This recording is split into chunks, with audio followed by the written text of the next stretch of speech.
Actually, what this comment shows me is that the history books were right.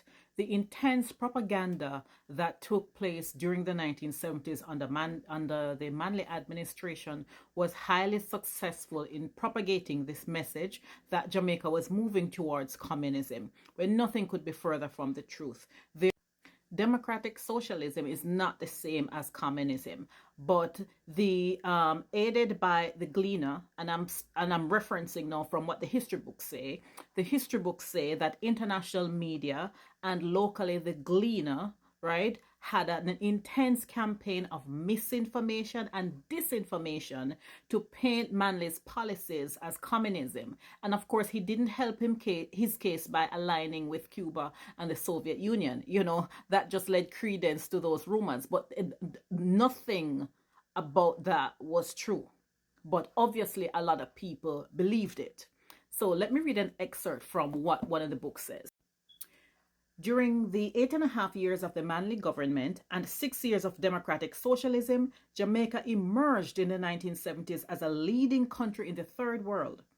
The government's bauxite policy received wide support from a majority of Jamaicans, support that seemed to stretch across most, if not all, classes.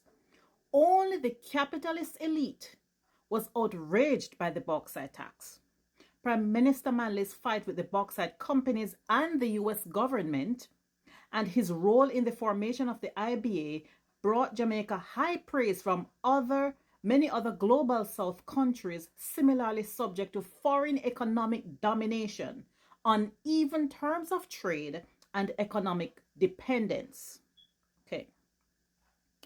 While the policies of democratic socialism led to some success for a brief period in education, health and welfare, and in foreign affairs, they did not reduce the powerful influence of the capitalist class, improve Jamaica's economy, or reduce its economic dependence.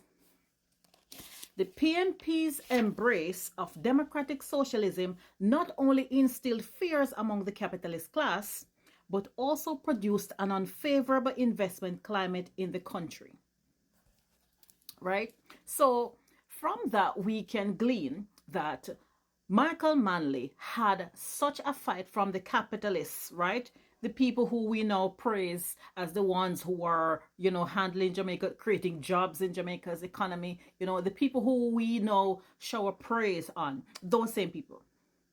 Those same people were threatened by the Manley government. Those same people felt that their wealth or their ability to hoard wealth would be reduced. And so they started pulling their money out of the country. They started slowing production. They started sabotaging the Manley government. And I, of all persons, I'm not defending any politician. Everyone knows how I feel about every single one of them. They all should burn in hell. That's my opinion of every politician from every party. None of them mean the country any good. But at the same time, the facts do not support what people say, the propagandists say about Michael Manley and communism. The history books don't support that. There is no basis for that claim except for the propaganda that was pushed by the opposition party at that time, international media from the United States led by the US government, and local media that was influenced by the local capitalists.